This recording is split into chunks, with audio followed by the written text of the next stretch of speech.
मंदिर के आसपास काफी सारे पेड़ थे, इसलिए मंदिर में काफी अच्छी हवा चल रही थी। विमला के जाने के बाद माँ जी हम दोनों को गर्मी में छोड़कर चली गई। पता नहीं हमें कब तक इस गर्म भट्टी में खाना बनाना पड़ेगा। कविता तुम परेशान मत हो, मैं खाना बनाने में तुम्हारी मदद करती हूँ। कविता चावल बनाती है तो वहीं पल्लवी सब्जी काट देती है। दोनों बहू गर्मी में परेशान होकर जैसे तैसे खाना बनाती है। तभी बच्चे भी स्कूल से पढ़कर आ जाते हैं। माँ पंखा क्यों बंद है? पंखा चालू करो ना, हम लोग इतनी कड़ी धूप में चल कर आए हैं। अब बेटा पंखा नहीं चल सकता है। बच्चों हमारी बिजली की सप्लाई कट हो गई है, हमारे घर में बिजली नहीं आ रही है, इसलिए पंखा नहीं चल रहा है। मुझे कुछ नहीं पता, पंखा चलाओ। मेरे स्कूल में पंखा चलता है, मेरे घर में पंखा क्यों नहीं चलता है? आरव को इतनी गर्मी में परेशान देखकर कविता उसे एक गिलास में पानी देती है। आरव को प्यास लगी थी तो वो पल्लवी से गिलास ले लेता है। पानी का एक घूंट पीने के बाद आरव गिलास फेंक देता है। आरव ये क्या बदतमीजी है, बहुत मन बढ़ गया है ना तुम्हारा। चाची इतना गर्म पानी कोई पीने के लिए देता है? मुझे नहीं पीना गर्म पानी। हमारे घर में ना पंखा है ना फ्रिज, मुझे नहीं रहना इस घर में, मैं जा रहा हूँ खेलने। इतना कहकर आरव अंजू के साथ अपना स्कूल बैग फेंक कर खेलने के लिए चला जाता है। बच्चों का बहुत ज्यादा मन बढ़ गया है, बहुत बदतमीजी करना सीख गए हैं। हमने उन्हें बहुत सर चढ़ा दिया है। कविता बच्चों की इतनी ज्यादा गलती भी नहीं है, घर सच में बहुत ज्यादा गर्म है, यहाँ हम लोग ही इतनी मुश्किल से रह रहे हैं, ये तो फिर बच्चे हैं। मुझे नहीं पता दीदी, इस गर्मी की वजह से मुझे पूरी बॉडी में इरिटेशन हो रही है, लेकिन हमें बच्चों को कंट्रोल करना भी तो जरूरी है ना। आज आने दो उन्हें, उन दोनों की खबर तो मैं लूंगी। हाँ बाबा तुम्हें जो मन करे वो करना, लेकिन अब आंगन में चलो, हमें कपड़े भी सुखाने के लिए डालने हैं, वरना बाल्टी में रखे रखे ही कपड़े सूख जाएंगे। मैं तो कपड़ों के बारे में ही भूल गई थी। चलिए भाभी जल्दी चलते हैं। दोनों बहू तार में कपड़े डालने के लिए आंगन में जाती है। तभी उनकी नजर पड़ोस में जाती है, जहाँ उनकी पड़ोसन ललिता ट्रक से कुछ आदमियों की मदद से एसी उतरवा रही थी। वो दोनों बहुओं को उनके एसी को घूरते हुए देख लेती है। अभी तो हमारे घर में एसी आ रहा है और तुम लोग अभी से ही हमारे घर में नजर लगा रही हो। ये एसी तुम्हारा भी हो सकता है, लेकिन तुम्हारी फूटी किस्मत। नहीं नहीं ललिता आंटी जी, मुझे नहीं चाहिए आपका एसी, मैं अपने गरीब घर में ठीक हूँ। खूब समझती हूँ मैं तुम लोगों की चाल, इस तरह की बातें करके तुम लोग मेरे एसी पर नजर लगा रही हो ना। अब तो मुझे पंडित बुलवाकर एसी को इस्तेमाल करने से पहले ही इसकी पूजा करवानी पड़ेगी, तुम जैसे गरीब लोगों की नजर जो लग गई है। इतना कहकर ललिता दो आदमियों की मदद से अपने घर पर एसी लेकर चली जाती है। वहीं कविता गुस्से में पैर पटक कर, पता नहीं इस औरत की प्रॉब्लम क्या है, जब देखो हमारे पीछे पड़ी रहती है, कोई ना कोई बात पर ताना मारने के लिए हमेशा तैयार रहती है। तू भी ना कविता, क्या ललिता आंटी की बात पर ध्यान दे रही है, तू तो उनकी आदत जानती ही है। दोनों बहू आंगन की रस्सी में कपड़े डालकर घर के अंदर चली जाती है। अब शाम हो गई थी तो बच्चे भी खेल कर आ जाते हैं। बच्चों को देखकर, बच्चों तुम दोनों की शैतानी दिन पर दिन बढ़ती जा रही है। जब तक ये शैतानी थी तब तक ठीक था, लेकिन आज तुमने बदतमीजी की। कोई ऐसे बैग फेंक कर बिना कुछ खाए खेलने ही चला जाता है क्या? सॉरी मम्मी, हमसे गलती हो गई, हम लोग अब से अच्छा नहीं करेंगे। आलव भैया को गलमी लग रही थी। मम्मी, बड़ी मम्मी आपको पता है स्कूल में बच्चे हमें बहुत चिल्लाते हैं। चिढ़ाते हैं मतलब? माँ स्कूल में बच्चे बोलते हैं कि हम लोग गरीब हैं और हमारे घर में पंखा भी नहीं है, जबकि उनके घर में पंखा कूलर सब कुछ है। बच्चों की बात सुनकर दोनों बहुओं को अपनी हालत पर बहुत दुख होता है। उनकी आंखों में आंसू आ जाते हैं। बच्चों ने सुबह से कुछ नहीं खाया था तो कविता दोनों बच्चों को खाना देती है। देखते ही देखते रात हो जाती है। रात में सभी खाना खाकर सो जाते हैं। तभी अचानक आधी रात में बच्चे रोते रोते उठ जाते हैं। क्या हुआ आरव, अंजू, तुम दोनों रो क्यों रहे हो? माँ मेरे पेट में बहुत जलन हो रही है, देखो ना क्या हुआ। मम्मी मैं सो नहीं पा रही हूँ। आरव और अंजू के कहने पर पल्लवी और कविता उनके कपड़े ऊपर करके उनकी पीठ देखती है। अरे ये क्या, आरव की पीठ में तो छोटी छोटी घमोरियां हो गई हैं। अंजू की पीठ और पेट में भी घमोरी हो गई है। बच्चों को कितनी तकलीफ हो रही होगी इस गर्मी में, पता नहीं बेचारे कैसे सोएंगे। अंजू और आरव की घमोरी देखकर कविता परेशान हो जाती है। परेशान मत हो कविता, मेरे पास एक जुगाड़ है जिससे बच्चे आराम से सो पाएंगे। पल्लवी उठती है और 2 गमछे लेकर उसे ठंडे पानी में भिगाती है। फिर बच्चों के कपड़े उतार कर उनकी पीठ पर भिगा हुआ गमछा रख देती है। माँ मेरी पीठ की जलन एकदम से बहुत कम हो गई। देखा ना कविता, ये मेरे दादी का जुगाड़ है। बचपन में जब मुझे घमोरी हो जाती थी तो मेरी दादी ऐसे ही मुझे गर्मी में सुलाती थी। पल्लवी के जुगाड़ से आरव को आराम मिलता है और वो सो जाता है। अगले दिन पल्लवी और कविता दोनों सुबह सुबह 7 बजे उठकर चूल्हे पर खाना बनाने लगती है और चूल्हे का धुआं पूरे घर में फैल जाता है। माँ जी ने सही कहा था, सुबह उठकर खाना बनाने से हमें ज़्यादा गर्मी नहीं लग रही है। अब 8-9 बजते बजते हमारा सारा खाना भी बन जाएगा, फिर हम लोग थोड़ा आराम भी कर पाएंगे। पल्लवी और कविता बात ही कर रहे थे कि तभी खांसते खांसते विमला उठ जाती है। तुम लोग कैसे चूल्हा जलाती हो जो चूल्हा से इतना धुआं निकलता है? धुआं की वजह से मेरी पूरी नींद खराब हो गई है। माँ जी, यहाँ तो सिर्फ आपकी नींद खराब हुई है, लेकिन चूल्हे के सामने बैठकर खाना बनाने की वजह से हमारी आंखें लाल हो गई हैं और हमारे हाथों में लाल लाल रैशेस हो गए हैं। कविता की बात सुनकर विमला चुप हो जाती है। दोनों बहू मिलकर चूल्हे पर खाना बनाती है। फिर रघुनाथ अपने दोनों बेटों के साथ खेत में जाते हैं। खेत में जाने के बाद, ये क्या, हमारा खेत तो सूख रहा है। अगर ऐसे ही चलता रहा तो हमारी पूरी फसल खराब हो जाएगी। तुम लोग तालाब जाओ और तालाब से पानी लेकर आओ। रघुनाथ के कहने पर हर्ष और रोहन दोनों तालाब जाते हैं। अरे ये क्या, तालाब में बस इतना सा पानी बचा हुआ है। इतने से पानी में सभी खेती कैसे कर रहे हैं? हर्ष भैया, अभी हमारे पास ये सब सोचने का वक्त नहीं है। आप जल्दी से पानी भरो, पिताजी इंतजार कर रहे होंगे। हर्ष और रोहन मिलकर 2 बाल्टी पानी भरते हैं और फिर पानी लेकर अपने खेत में आ जाते हैं। पिताजी, इस बार बहुत ज्यादा गर्मी पड़ रही है, इसलिए तालाब का पानी भी बहुत कम हो गया है। अगर ऐसा ही चलता रहा तो वो दिन दूर नहीं है जब तालाब में पानी खत्म हो जाएगा। अरे इतने से पानी में क्या होगा? हमें पूरे खेत में अच्छे से पानी डालना पड़ेगा, तभी हमारा खेत ठीक रहेगा, वरना हमारी फसल इस गर्मी में खराब हो जाएगी। रघुनाथ को परेशान देखकर दूसरे खेत में काम कर रहे लोग कहते हैं, अरे रघुनाथ, तुम्हें क्या जरूरत थी ठाकुर से पंगा लेने की? तुमने बेकार में ही शेर के मुंह में हाथ डाला है। पूरा गांव तो ठाकुर के मोटर से पानी लेकर खेती कर रहे हैं। अरे तुम लोग तालाब के भरोसे बैठे हो। इस बार तुम्हारे खेत को खराब होने से कोई नहीं बचा सकता। नरेश और महेश की बात सुनकर रघुनाथ दुखी हो जाते हैं। वहीं घर पर बच्चों को स्कूल से आने में देर हो जाती है। अभी तक तो बच्चों को स्कूल से आ जाना चाहिए था, पता नहीं वो दोनों कहाँ रह गए। मुझे तो बहुत चिंता हो रही है। पल्लवी बच्चों के बारे में सोचकर चिंता करने लगती है। तभी दोनों बच्चे घर आते हैं। आरव के चेहरे पर थप्पड़ के निशान थे, जिसे देखकर पल्लवी घबरा जाती है। क्या हुआ बेटा, टीचर ने मारा? ये निशान कैसे? कुछ नहीं मम्मी, भैया को आंटी ने मारा है। किस आंटी ने बेटा? मम्मी को बताओ। भैया के एक दोस्त ने भैया से स्कूल के बाद होमवर्क में मदद मांगी थी, तो स्कूल के बाद में और भैया उसके घर गए। भैया के दोस्त के घर में एसी था, तो हम लोग एसी की हवा खा रहे थे और भैया अपने दोस्त को होमवर्क बता रहे थे। तभी उनके दोस्त की माँ आ जाती है।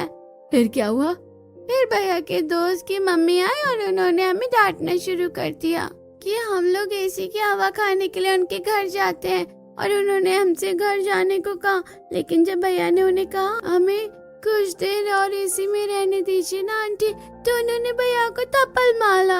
अंजू जब सारी बातें बता देती है तो आरव रोने लगता है। सारी बात जाने के बाद पल्लवी को बच्चों पर थोड़ा गुस्सा आता है। आरव, क्या जरूरत थी तुम्हें किसी और के घर जाने की? माँ, हम लोग इतने गरीब क्यों हैं? हमारे घर में एसी क्यों नहीं है? हमारा घर इतना गर्म क्यों रहता है?